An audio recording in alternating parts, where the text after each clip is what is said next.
Um, we want to acknowledge that in the province of Alberta, we're situated on the traditional territories of Treaties 4, 6, 7, 8, and 10, ancestral home of diverse First Nations group, Métis and Indigenous people whose ancestors have walked this land since time immemorial, and whose histories, languages, and cultures continue to influence our vibrant community.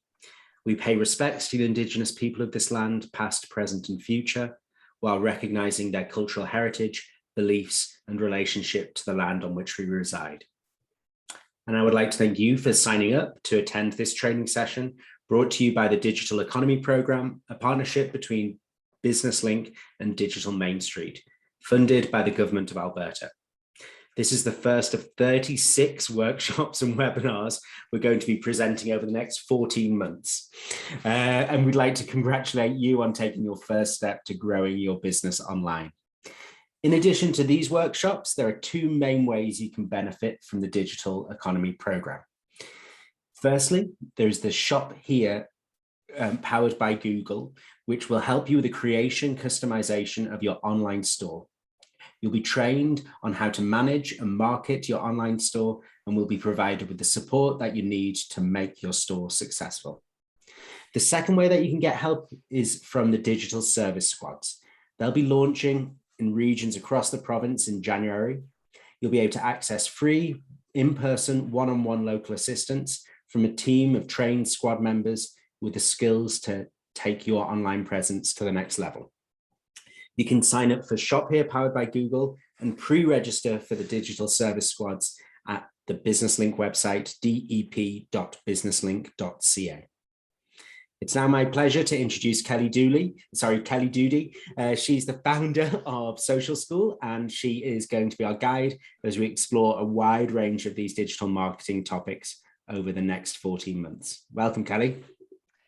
Thank you so much, Matt. Am I still muted? No, I'm not. Hello, everybody. Welcome. As Matt said, we are so thrilled to be kicking off today as part of a series of workshops ahead. Don't be fooled, you don't have to attend all 36, but there are 12 that we have purpose-built to grow one after the other. They sequentially build on the foundations of digital marketing as we really need them today, from brand and purpose and tone and audience defining and offer refining, all the way into the really tactical nitty-gritty features, platforms, technologies of marketing today. We're going to cover email marketing. We're going to dive into content creation and scheduling and digital advertising and SEO.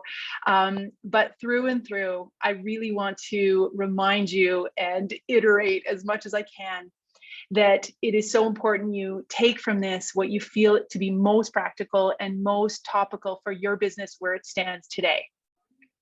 I am so thrilled at Social School, along with my team, to be the partner in this program to present these workshops, and have enjoyed watching the Digital Economy Program come to life. I think it's so incredible what Business Link and Digital Main Street and other organizations, including the province of Alberta, are funding here. And I just congratulate you all so much for recognizing the need to likely continue or maybe start becoming more future forward and future ready than maybe we have been in the past, and just more digitally savvy on the whole. Not everyone is going to, as with many of our social school students, activate these things themselves. You may have seen in some of the workshop outlines, if you've gotten that far to see the 12 sessions that we have ahead, you may see that some are more tactical and some are more strategic, meaning some are like get your hands dirty and assign yourself or your team members, or perhaps an agency or contractor that you're outsourcing, to really dive in and do the work for you or to activate your plans. And then others, the strategic side, are the ones that hopefully as a business owner or marketing head or sales lead, whatever hat you're wearing, you are able to define that strategy and then lead your team or your contractor or that other voice in your head to get the work done. So all that to say, come as you are. Welcome to everyone. There is no level of expertise needed here because we are all diving in and going from where we are every day in digital marketing. That means that you don't have to have a PhD in it or any experience. You learn what you need to know about a specific platform or tactic that's topical for your business today. And that might just be Instagram. It might be email marketing. It might be improving your website presence, and you go from there. So don't be daunted. Please give us all the feedback that you can, and know that we're here for you, both my team at Social School and myself, and of course, Matt and the team at Digital Economy Program and Business Link. So without further ado, again, I will say thank you so much for having me as part of this program. I hope that you come along for the ride for all 12 of our sessions. They will be recorded, I think, as we mentioned, and also I believe the slide deck will be provided to you afterwards, so you don't have to take frantic notes. I will point out in the chat, you may have to scroll up a little bit, but I've posted the workbook. This is just going to be a couple of pages each week or each workshop that are activation exercises, because we all know the importance of doing, not just learning. And I really hope that you leave each session with a few pieces activated, whether that's just a better bio statement written or a content plan maybe drafted or some kind of, blog post starters crafted. That's awesome. And here, let me just drop it in one more time. It's just a PDF. There you go. And hopefully you can download it right there as the PDF and refer to it when we get there in about 35 minutes. So without further ado, I will dive into to the materials here. So who is this workshop for? Well, number one, brand and voice. My gosh, we're starting out with the foundations. And we are so, you're not seeing that workbook? Sorry, everybody. Oh man, that's because I'm not sending it to everyone. I'm sending it to just myself. Good start, Kelly. Sorry, you guys. Hopefully you can see it now. Really sorry. Okay, so we're talking about better refining and defining our brand. And this is different than our logo. And so many of us get hung up on just sort of what the signage looks like outside our shop or on our website. And we're not really thinking about this on a deeper, more emotional level, which I'm sorry to say is where we got to go. It's like time to pull back the curtains and let people in. And we're going to be building on this theme over and over again. You're going to hear it like a broken record. At Social School, we've been helping basically small businesses is our bread and butter. I'm a born and raised Calgarian. I have worked in Alberta most of my life and have so much love and affinity for small business owners and big business too, but entrepreneurs and startups and just all of us who understand what it means to be a business in Alberta. It's unique. And I'm not going to say it's a roller coaster or it's, fraught with trouble, but it's not easy. And add in the COVID environment in which we currently live, and then the shift to digital and the constant need to, innovate and iterate your offering. And my God, we have our work cut out for ourselves. So we're honored to try and help people better tell their online story and make traction, not just in their, online business, because not all of us have that, but in our bricks and mortar and day-to-day operations as well. Today, you're going to learn the difference between a brand and a logo or design elements, the creative aspects of your brand, and why we need to get deeper into telling our story, showing who we are, and bringing people in so that they love us, know us, trust us, and feel a sense of, a big word here, belonging. They feel like we get them. We know them, and they want in, and they want what we have to offer, and it's what makes us different from perhaps all of our vanilla competitors. Workbook is not downloadable. What's going on here, you guys? I'm really sorry about that. It should look like this, and it's just a couple of pages, and it's got a couple of exercises. I promise I'll figure that out in a few minutes here when we get to the end of it. And Kelly, I can be figuring that out. If if you want to focus on this, that's no problem at all. Thanks, Matt. Okay, so logo versus brand. This is kind of a no-brainer, but I love this line. If you don't know Seth Godin, he's a very well-known marketer, and he's written a ton of books. I'm going to say dozens of books on brand and story and marketing and attracting your people. There is a book called Tribes, actually, that is no longer probably the best title, but I read it years ago, and it was about leading your people. It was one of the things that kicked off my marketing career.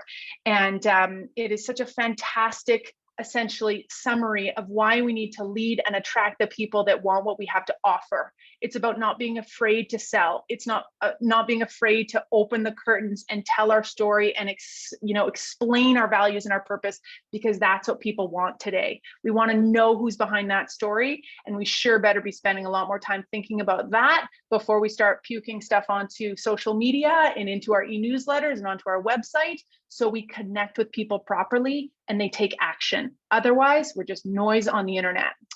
Before we get deeper into that connection stuff and the depth of brand, we're going to just quickly look at the creative aspects, yes, of our design and our creative and our logos, because we'd be remiss if we didn't. And I point this out because for a decade now, actually, one of my little microcosm areas that I work with is a BIA in Calgary, a business improvement area called Inglewood, if you know it. It's Calgary's original Main Street. There's many BIAs in cities across Alberta, but this is a group of businesses that I like to use sort of as a bellwether, if you will. And it used to be, when I started working with Inglewood in 2009, Rebecca and I, the Inglewood BIA director, we could walk down 9th Avenue and look at a store and say, they get it, ooh, they don't. And you know what I mean? It's sort of it's a modern looking brand, it's a clean looking design. And I know I'm talking about bricks and mortar, but it's the kind of things that will bring a person in off the street to go, wow, that looks cool, or that looks new and different and interesting. And that doesn't mean it has to be super trendy, minimalist boutique. It just speaks to the people it's supposed to speak to. Well, fast forward 6 or 7 years, and I'll never forget Rebecca and I walking down 9th Avenue in about 2018, and we both agreed so much that it's what's happening online behind the scenes. And you guys know this. We know that a brand now and a company, a business, big or small, is bringing people towards them because of the story that they're telling online, and also the look and feel of that story, the cohesiveness of it, the attraction of it, just the compelling nature and the clarity of what it is and what they offer. So yes, signage, but combined with so many of these graphic and design elements that if you don't feel like you've got down pat, maybe some branded animations, maybe some typefaces or fonts that you feel really good about, maybe you're dabbling into illustrations or some of the more modern design elements of creative materials on the internet, it may be worth speaking with a graphic designer or voyeuring a little bit into what people are doing online, on Pinterest, on Instagram, in their logos, on their menus, and starting to feel like you're really proud of the look and feel of your brand before you get into, again, the deeper elements of it. Fonts, of course, match those design elements that we're seeing so often. Really cool serif and non-serif type fonts. Of course, we could go into typeface all day long, but essentially those fonts that have all sorts of decoration on them are the serifs, and the sans serif are really clean and crisp and modern looking fonts. And we can see these brought to life in two of my favorite design industries right now, which are coffee and small breweries. They've just come so far in the last decade in terms of brand. And if you don't believe me, go to your local liquor store and look at what's happening in craft beer and how cool and forward thinking and eye-catching some of these things are. I recognize we're not all brick and mortar and we're not all selling a product, but again, this stuff is important because it makes us feel that initial connection that'll draw us in further to want to look and see who you are on a deeper level. So no shortage of examples here and really cool things happening in design. Some of my favorite things are the old school inspired 70s and 80s, some of that throwback stuff that might really relate to your customer. Some of the fonts and logos and brands with movement and animations that again stop us from scrolling right by and they bring us in.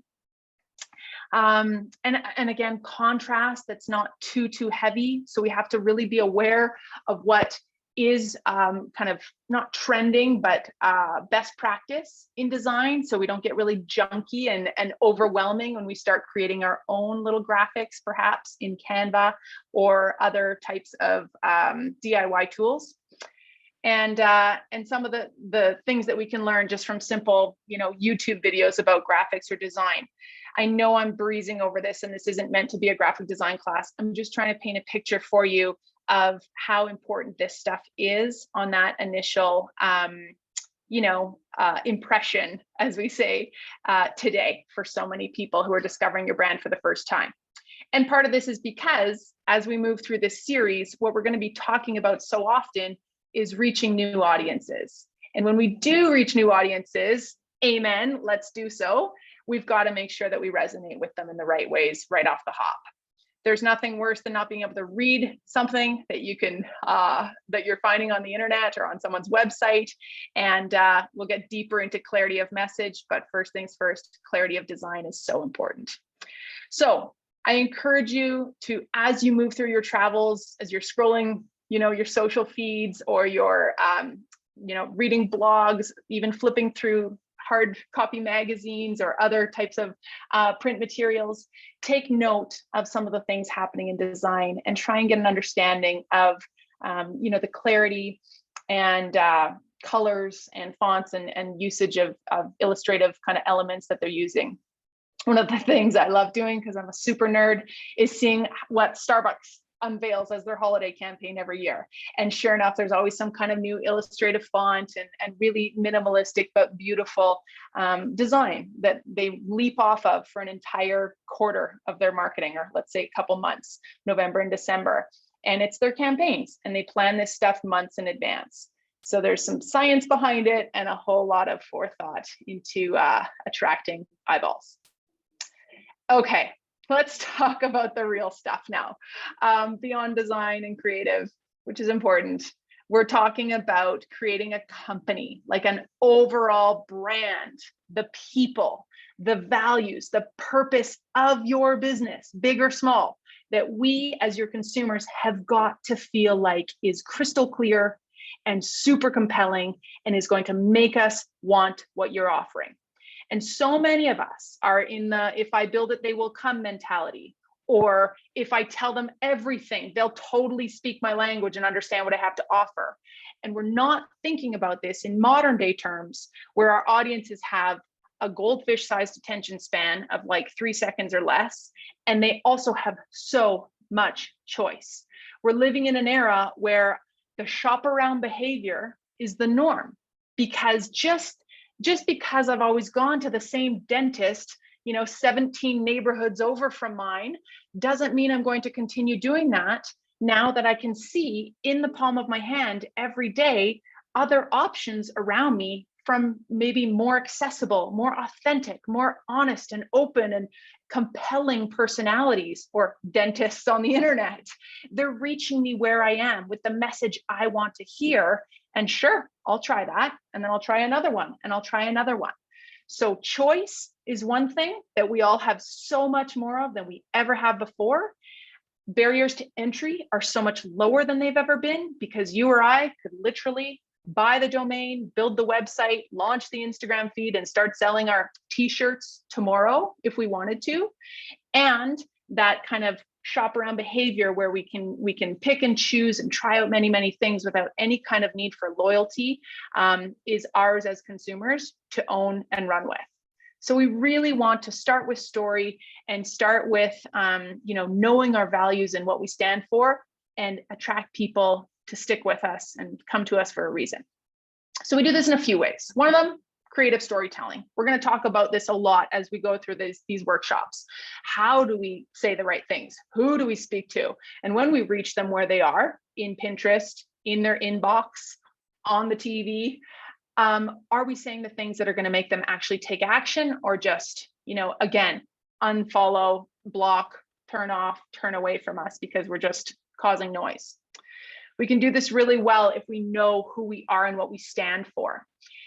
We used to maybe not think so much about our values or our purpose as a brand, because heck, I'm a car mechanic and I just, love fixing cars, or I, sell coffee on the internet. Why does anybody care what my belief system is?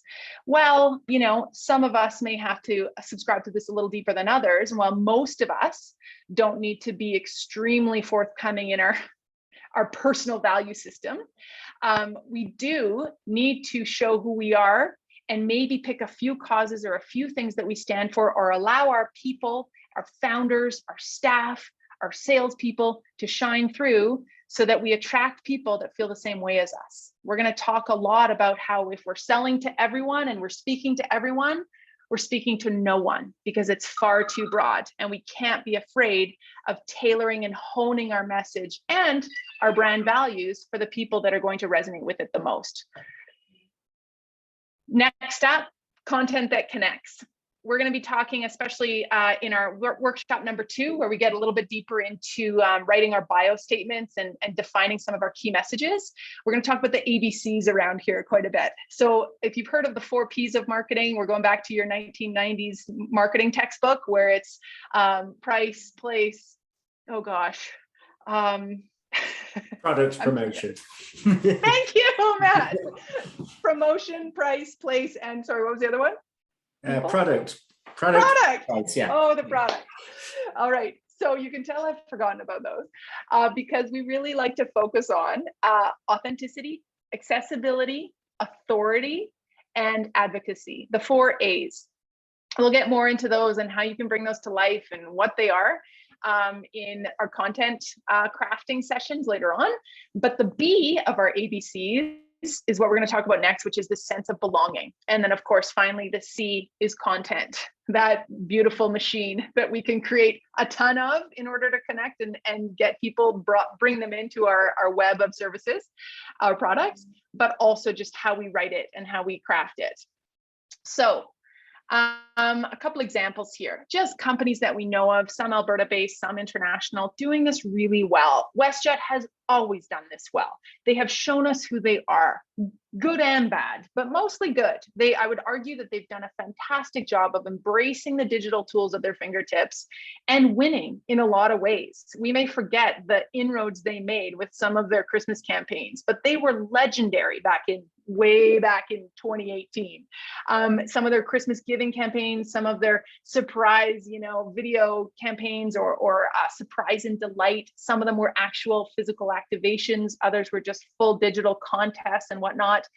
But now fast forward to their everyday content, not their big flashy campaigns, and it's just really human. I've admired that from the day Twitter was born, I'm going to call it 2007 or 2008, that I first saw their tweets. They were signing off. Their customer service agent or their whoever it was that was writing them initialed those, and they made us feel like a connection was there with the person behind it, that there was actual humans. Much smaller scale, Sam Correa, you may know of him as a realtor in Calgary who just does the most wonderful job of being human. He's the nicest man. I do actually kind of personally adore him and his wife, Jackie. They do such a fantastic job of showcasing what goes beyond just their latest house listing. And many of us are in industries, whether it's real estate or selling insurance or selling our physiotherapy skills, where we think, God, I do not have interesting content. I'm not the super cool plant shop selling these sexy succulents that I can make a million posts out of, or I'm not a boxing gym with endless content and reels and stories and, beautiful content every day. I'm a product or I'm a service-based business and I've got nothing to say. We're going to solve that problem. And we're going to take some pages out of the Sams of the world books and go beyond the scenes to show the end result, how they're transforming the people they work with, their lives or their day, or what that sort of moment of delight is when they work together, and how we can really bring that to life. Authenticity, authority, advocacy, and accessibility. We'll get more into those in our content classes, I promise. LaCroix, obviously a big international company, but if you look at their feeds, in this case, Instagram, they are so on brand. They just know who they are and who they're speaking to, and they embrace it so fully. And of course, the colors and the fonts and the look and feel of the graphics and the layout of their feeds is beautiful. It's on point and it's very professional. Not all of us have those resources, but we can still learn some things from these types of international, really well-respected brands. And then we can see how real they're being as well in their captions, how consistent they're being when they speak to people. I remember way back, my pal Jim Button, founder of Village Brewery here in Calgary, and I had a discussion about who to show up as on Twitter when it was still really popular versus Instagram or LinkedIn or YouTube. And it was this kind of thing of like, well, I'm going to be a little more polished over here because it's LinkedIn, and I'm going to let my hair down a little more over here because it's Instagram stories. And here's what I like to remember. When we think of Apple, and I often say to myself, what would Apple do? What would Nike do? Because again, they have the best storytellers in the world working for them. And I think, okay, Apple is Apple, whether you are at their flagship store in New York City, or whether you're opening a brand new iPad, beautiful white box, and you have that experience, or whether you see a Super Bowl ad if they're running one. It's the same look and feel, but also brand and values and purpose and tone throughout. We never feel like there's something over here and something over there. And that's because they know who they are and they're not afraid to show it and share it. Gary Vee, on the flip side, if anyone follows Gary Vee, he's a very brash marketer. I've always enjoyed him because I feel like he's quite forward thinking or cutting edge in some of his marketing insights and projections, but he's brash. And a lot of people can't stand him for that. But he's an example of a marketer or a brand now, he's pretty gigantic, that is not afraid to say what he says. And he's contrarian and he's controversial and he's polarizing. And for some of us, we can take some pages out of that because his audience appreciates it and he knows what he can get away with. So that's part of his tone. And he's not afraid to be that because it's worked for him. He contradicts people. He doesn't shy away. It's who he is. Many, many examples. If you follow his stuff, you'll see it right away. Bar Body Studio, another Calgary company. I'm gonna infuse Edmonton and Lethbridge and Medicine Hat and all sorts of other examples in the coming weeks, I promise you. But I do love some of our local business owners I've worked with in the past and the ways that I've watched them evolve and embrace this idea of letting people in to a whole other level. Remembering that it's about their user. It's not about them. It's about the story that their prospective customer or existing customer needs to hear and see and feel like they connect versus, this business tooting their own horn and shouting from the rooftops about how great they are, how many awards they've won, how many houses they've sold, etc. I can go to LinkedIn and find out where you went to school. When I land on your website or your Facebook feed, I want to know right away what's in it for me. And Bar Body Studio does a great job of this. So if you stick with us in 2 weeks when we do workshop number 2, we're going to be defining our brand voice a little more. We're going to write some value statements and we're going to, as I said, craft our key messages, which so many of us have skipped over. What are the 10 things people need to know about your business before you start spewing off on Instagram about, that conference you're at next week or the trade show to come find you at or the Christmas sale you're running? What the heck are you about? And have you shared that enough with people yet? Do you even know it? Does your organization, your staff share the same ideas of what those key messages are? I love Gary Vee too. Thanks, Anka. Okay, sorry, is that Dan? Dan, hi. Number 2, you guys, the success formula. So let's think about this in terms of that word connect. Okay, this is so important for us to use as a foundational term. And I don't mean engaging and posting and publishing. It's exhausting. I'm right with you. But we have to find a way to connect with people that gets them to understand what we're selling or offering and why they should choose us, and then keep choosing us. And then the fourth A word, advocate for us. And that's where we really start to shine. And we're taking advantage of the vastness of the internet and the digital world we live in, where they're sharing and posting on our behalf because we've connected with them in the right way. Not too much, but also not too little, right? So in order Kelly, to do this, can I just jump in for 1 second there? We've just got some chat in the chat about the PDF there, and I just wanted to give you a moment to see whether we could find a way to make that work. But kind of so many of the things that we've been talking about up to this point really just speak to it's fantastic because almost small businesses are uniquely positioned to do many of these things, aren't they? Like to be authentic and to connect with their local audiences because they know them, they live in these communities, and it's when we see them truly connect, that's when I suppose the magic can happen, whether that's online or in person. Like I always think, I've done kind of a lot of work in small towns, and the huge advantage that many small businesses have over Walmart and Amazon are that they know their people, they know their crowd, they know the people that they're doing business with. Yeah, so it's Absolutely. a tremendous opportunity. It's unlikely we can compete on price quite often, isn't it, with those kind of mega businesses? But what can we compete on? And it's hopefully being authentic. Hopefully that was enough of a filler to get the to get the PDF. I appreciate that time you just bought me. Okay, you guys, I'm really sorry about that. We will have that sent to you one way or another. And Matt, I've just emailed it to you. Okay, awesome. So, I think I can probably do something with that. Perfect. Thanks. Okay, over to you. Thanks everyone for your patience. I promise it's not too extensive. It's just a few questions we're going to cover at the end, so you're not missing anything yet. Okay, so you guys, getting clear on who we are and what we're serving or who we're serving before we figure out what we're going to tell them, right? What's in it for them? And again, one of the most common issues that I find at social school with our students over the last decade, and just, as a marketer, is that people say, yeah, I'm posting, it's just not working. I'm running ads, but they're not resonating. My website isn't converting and I just invested all this money in it. What's going on? And so often, we haven't done that very simple but necessary step of saying, okay, well, what's the pain point of my customer? And what is it that they need to hear from me, let alone have me sell them or solve for them? So this is so, so important. We have to get clear on who they are, and then what we like to call the below the surface, who they are really. What are those deeper desires, maybe crippling fears or so-called iceberg emotions that lie beneath the surface?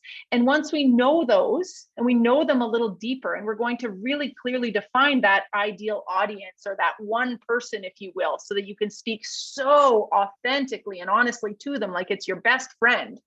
And then you'll capture so many more bees, as we say, because your message is so on point. So thinking about this in terms of also lifetime value. If you haven't heard the lifetime customer value analogy or term before, it's basically how are we creating something that's so on point for someone, and we're evolving with their needs over time, post-COVID, according to what they want next from us, etc., that they stick around for a long time. And now we're winning. Because again, recurring revenue or keeping people in our fold versus always finding new leads and new customers in new markets is exhausting and expensive. So if we do this well, chances are we have not just provided someone with something that we sell or do, but we've probably changed their emotional state. And if that sounds super woo or cheesy to you, stay with me because it's important. The idea that our marketing content, just the words on our website or our business card or our radio ad, gets me to the finish line. Yeah, it informs, it helps, it inspires me, it educates me, whatever, but it also gets my furnace fixed, or gets my taxes done, or it gets me feeling like I launched my website or I sold that product, or whatever it is that is relevant for you. So part of that is a solving of a problem. How do they really want to feel? I'm going to give you an example here, because a lot of us are living in the surface level emotional realm when we're selling or marketing our stuff, and it's why it's not resonating. So 3 super cool moms, I'm going to say it was maybe my friends and I were turning 40 not very long ago at all, I swear, pre-COVID. And they invited we invited all our girlfriends and friends to a big party that we were having, and we called it Your First Three-Way. Inappropriate for business link, but it was meant to be really fun. And what happened was our invitees started sending us screenshots of the evite as it was showing up in their inboxes, as they were being targeted with an ad on the bottom, so many of them, which was just a simple, basically Google ad that was placed on that evite as a placement for somebody who was running these ads, dresses for older women. And we laughed and laughed, but the whole point here is that, had those words been tailored to the audience of women who were desperate to feel young and fun and hip and like childless for the night and having a night out with their friends. They could have written that so much more differently if they knew a little bit about the pain points of women attending a 40-year-old three-way birthday bash to know what our deepest desires are, or how we want it to feel, and what that transformation might be. That message would have read a lot differently. So there's lots of examples where, thank you, where we can get so much more clear and clever. And you don't have to be a copywriting genius, but you just have to know what the people that you're speaking to want to hear about. The key to this is that we have to stop making it about ourselves. It's about them and the problem we're solving. We're going to be looking at some really incredible landing pages in future workshops where we can see in one tagline, what's in it for me, to make me dive in and say, yes, that is exactly what I've been looking for. Not, oh, wow, you're a best-selling author and a 3 times blah, blah, blah Rhodes Scholar. Or you went to school at Harvard, or you're the 17 times best-selling realtor. I don't care. Can you help me? Do you get me and my needs? Or I'm going to go find somebody else. Know my problem.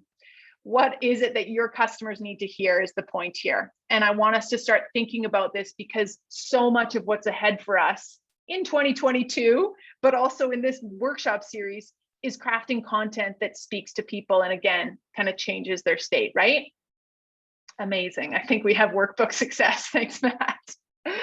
Okay, so your challenge. What are the life-changing benefits, the transformation, the end result that you can convey? I worked with back in my marketing agency days, we worked with a large company. It was a telecom company called Axia, if you've ever heard of it. And they were responsible from the 80s onwards for essentially wiring Alberta with the SuperNet. It was a big government contract that Axia won. It was started by the founders of Sunterra Foods, and they're a ranching family, and they recognized how badly connectivity was missing in rural Alberta. So they started wiring this entire province. And if you look at the CRTC website, you see Alberta really light up thanks to this company and the work they did back in the 90s, especially bringing in now fiber optic internet to rural towns. So we were launching in Vulcan and launching in McGrath, Alberta, and all these small towns, bringing fiber internet to door for these towns. It was really quite cool. But the challenge was the content was really boring. It was like cables, truly. Men hanging cables, women cutting ribbons at the baseball diamond for that town's, Axia sponsorship, installations, just very product forward. And very much about Axia. So when we shifted the dialogue and we started to create some content that was about the people that were benefiting from this life-changing internet service that was finally coming to their town, it got really cool. And the stories we were able to tell about, the beekeeper who was now able to work and sell his honey from his backyard in this small town Alberta because he was wirelessly instantly connected to the world, or the local coffee shop in Vulcan that suddenly became the hub of the town because, internet. And we showed the people that ran it and how their lives had changed. We showed young people coming back to their towns because they could run their small businesses from their farms and their rural communities and their really cool older homes. And it was really, really fun, but it was about the people. We showed the end result and the transformation that they experienced. And the photos were gorgeous because now you've got humans and not just cables. As infants, we are wired to look for the faces of our parents for survival and recognition. And we do the same thing as adults and teenagers and older people. When we're scrolling our feeds, we're looking to connect with a face and a human and a person. So please try and instill that into your marketing however you can. Okay, so if we keep going on this stream, but continue to move along, the idea of the dreams and the desires of your people, we need to know them, understand them, and speak to them, right? And have some kind of idea of what those are. So when somebody asks you, whether you're at a cocktail party, if those are still a thing, or on the phone or wherever they run into you, so what do you do? Or maybe they've heard of your business and they want to know more. What they're really saying, everyone, is what's in it for me. Let's be honest. And if you wax on about all the accomplishments you've made and all the tactical or technical jargon in your industry, and you lose me in the first sentence, I'm out. I have drifted off and now I'm focused on the color of your shirt. But if immediately you talk about what's in it for me and how it's going to change my life, and you've read me a little bit to know what it is I'm looking for, now you're winning. This is sales 101. We stand shoulder to shoulder with someone, we show we know them and understand them, and then we position ourselves as the one and only solution to their problems. You think about the traditional conference scene or the trade show floor. We've all been there.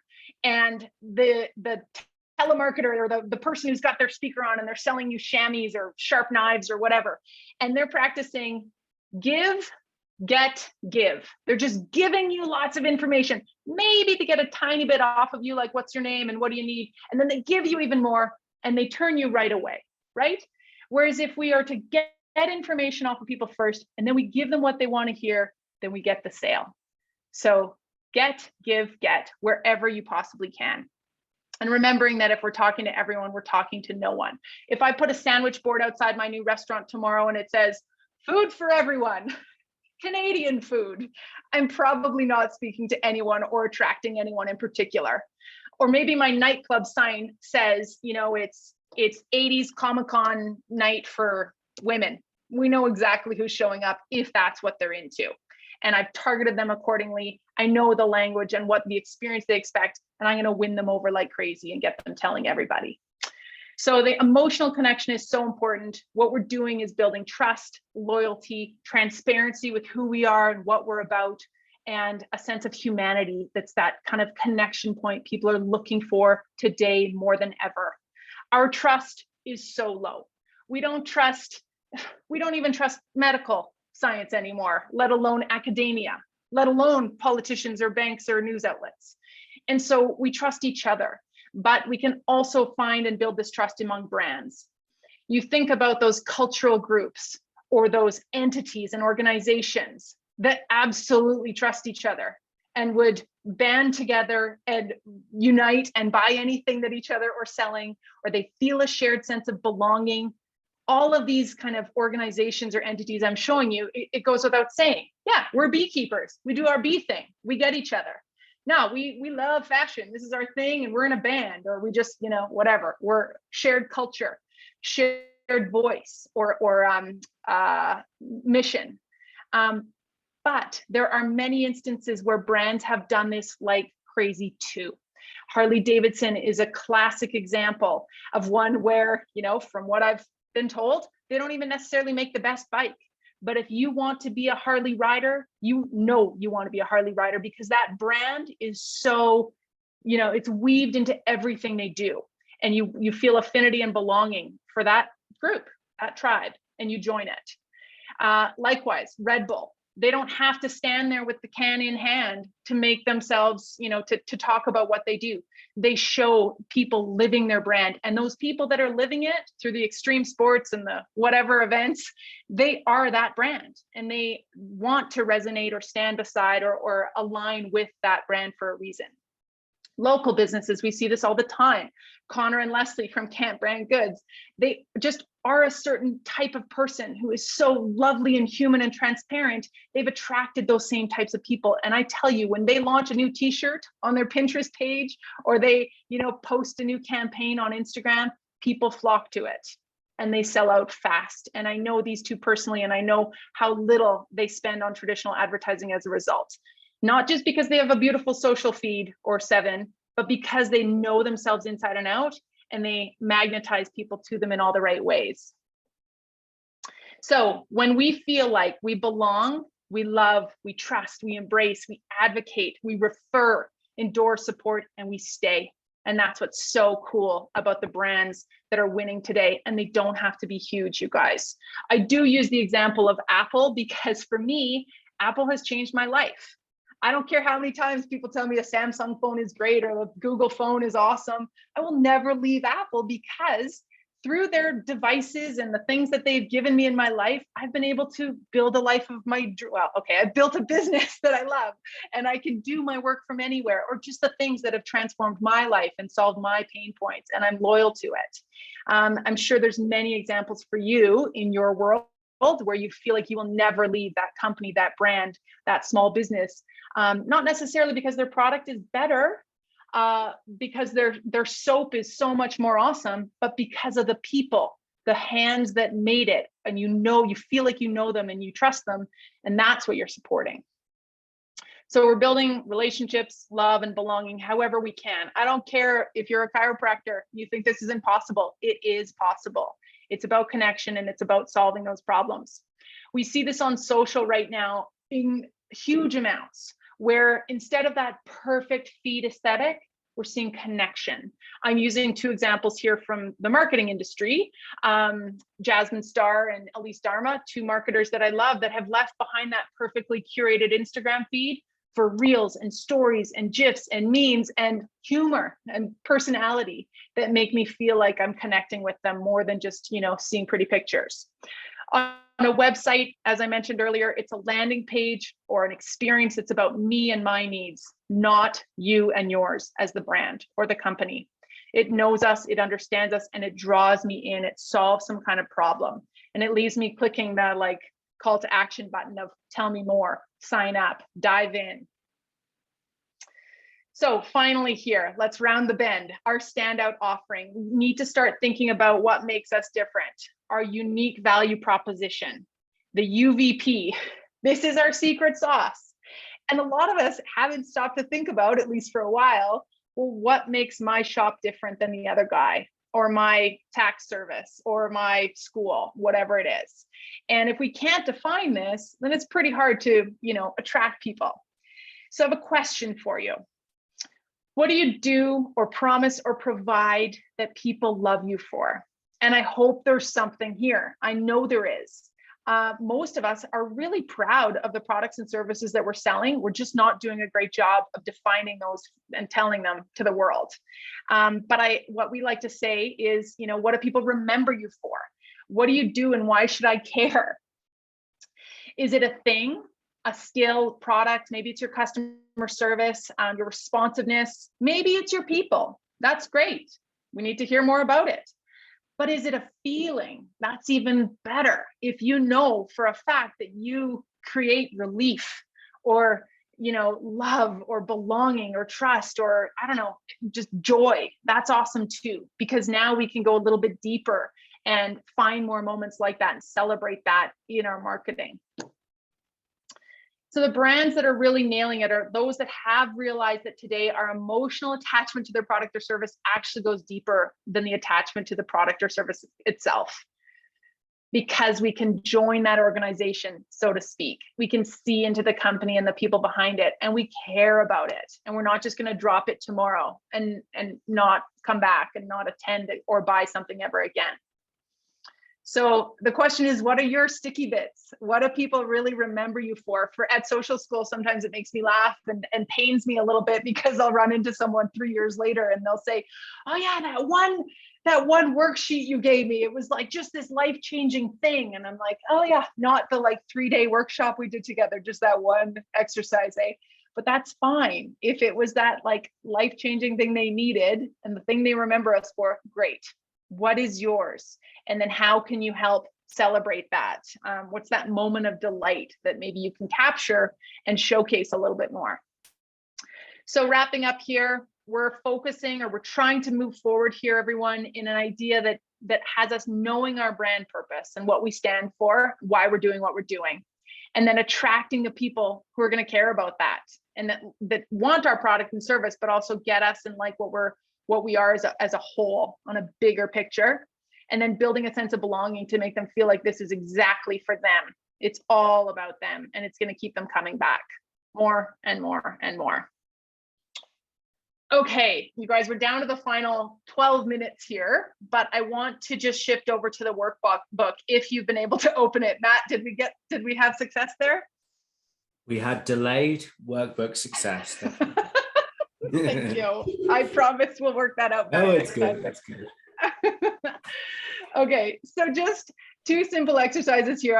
I'm starting you guys off pretty easy because as we build through these programs, we're, like I said, going to be defining our content pillars and our audiences for advertising targeting and our website taglines and our key messages, lots of things that are going to be pen to paper challenges for you that I hope are the absolute actionable items you need to move forward with. But first things, simple questions for you. First of all, your offering. It could be big or small. You might have 50 products or services. You might have 2. You might not even have them yet. You're still refining them. But what is the singular problem you're trying to solve if you had to bake it down to one thing? And if you had to define it in like 10 words, so that you're not going to overwhelm me when I ask you, what do you do? And, you know, lose me because you've defined it in your language and not my own. Second, emotionally connecting. So what 3 words or emotion are you trying to instill in people? Relief, joy, success, you know, whatever. And then what does your audience want to gain? So something a little bit more tactical, probably. Is it simply, you know, a completion of their tax return or a healthier neck? Or is it something that's a little bit more below the surface? Time, freedom, you know, joy and relief. Again, those are kind of emotions, but how do we define them in a way that makes sense for us? And then, you know, again, what do they want to feel? I encourage you to just flesh this out in whatever ways you can, because from here, when we start defining our audience, we're going to name them. We're going to define their age and what kind of wine they drink and what books they read and what e-newsletters they subscribe to. The reason being that if you can speak to them again, like you know them inside and out, whether they're hypothetical or real, that customer avatar, when defined clearly, will allow you to speak to them without being scared or without being shy. Because you and I both know if we have a one-on-one conversation, or you're telling your best friend about how great your company is, or your marketing department, or your new campaign, you're going to sell it so beautifully. But sometimes when we feel like we're suddenly telling the whole world, we clam up and we get really formulaic.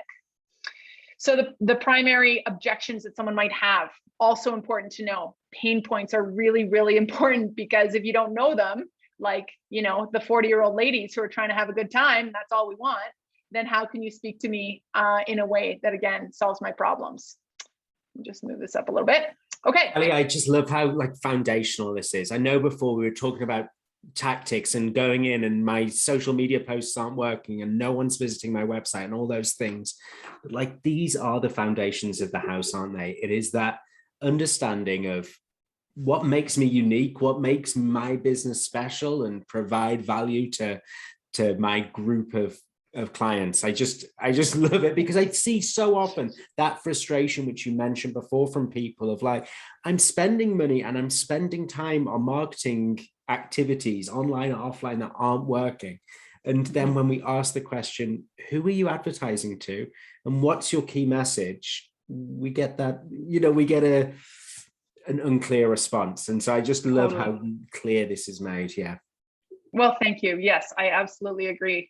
And it's so interesting too, Matt, because I think that a lot of us have skipped over it because of a sense of urgency that we need to be online. We need to be posting.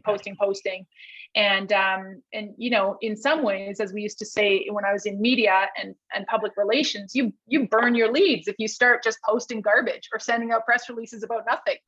And so it's almost more detrimental, both to the algorithm, but more to your audience, if you're not actually writing the kind of stuff that's going to make people stop and resonate with your content.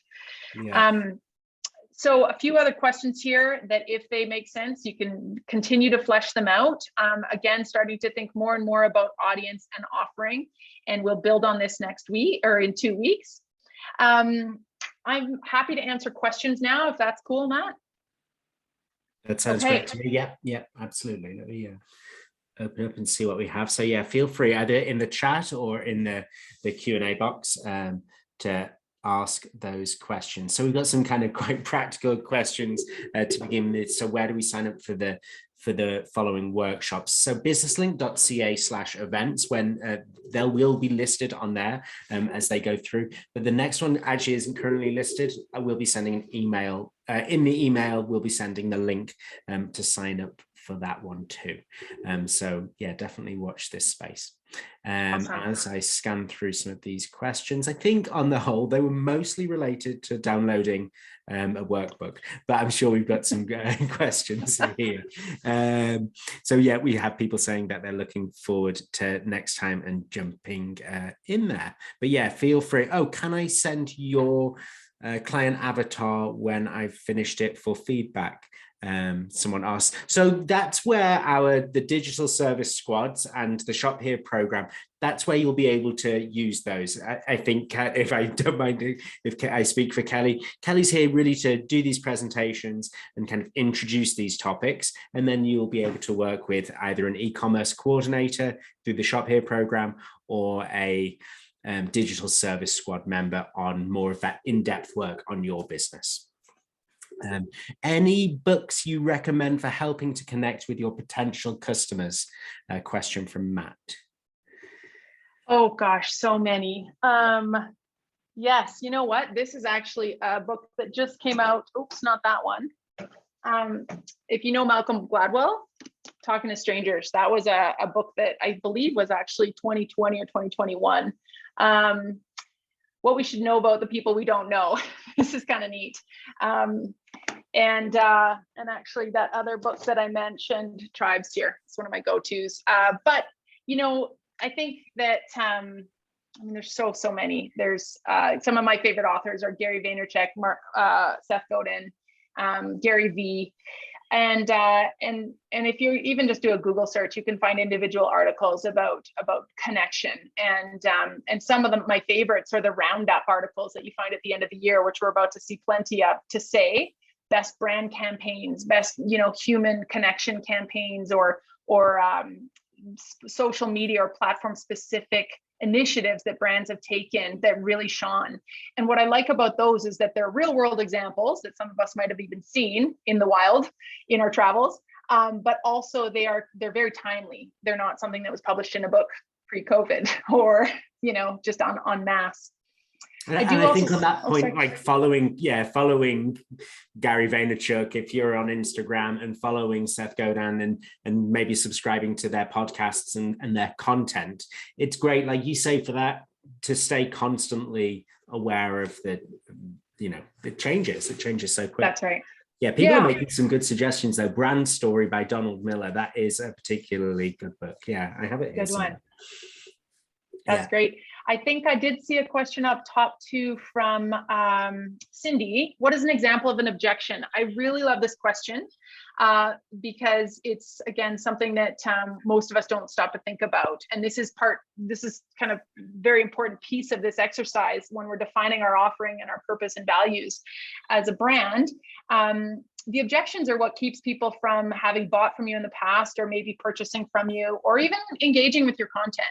And if you don't know these, it's really important to place to start or define them. So something like, it's too expensive, or, you know, I don't know you well enough, or I tried that in the past and it didn't work, or that's not for me right now, or I already have a dentist that I love, or, you know, little things that I think don't always get overtly asked either. And we have to be able to dig a little bit beneath the surface to answer their questions.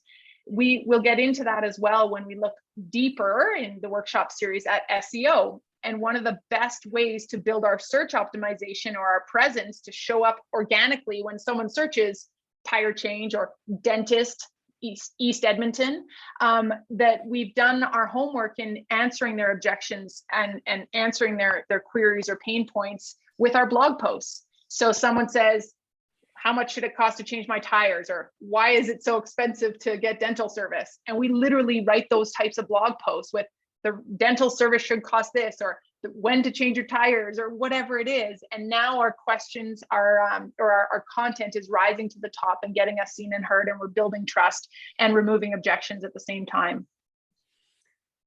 There's so much to jump in on, isn't there, Kelly? There's so much. But we have got 12 workshops to be able to kind of go through all this. There's so much that we want to say now, for sure. I just have one final question, which I can deal with here, and it helps us move on to next time as well. The question's just asked, do we help with logo design, website creation, and content creation without having to take any courses myself? So we've got something kind of in the middle of that. So the shop here program definitely will help you with creation of your website. They may help you in the direction of your logo, perhaps, and the digital service squad can help with that. But ultimately, obviously, as small business owners, we are going to have to take some ownership of this as well. And at times, if we perhaps can't afford to hire out those skills in the long term, maybe we have to upskill ourselves as well. So there's a place in the middle there. Definitely, we can help with creation of a logo, but there is definitely always a learning curve for us to take as well. Perfect. I will... yeah, perfect. I think that's just brought us perfectly to 2 o'clock there. So I'd like to thank Kelly for leading us through the workshop today. And I definitely look forward to our next event on Wednesday, the 17th. Look out for the email after the presentation today, and we'll include the PowerPoint, and we'll include the workbook, the famous workbook, and a recording there as well. So everyone's got a link to all those things. So finally, thanks again to Kelly, and thanks everyone for joining us today. Thank you all. Okay, thanks.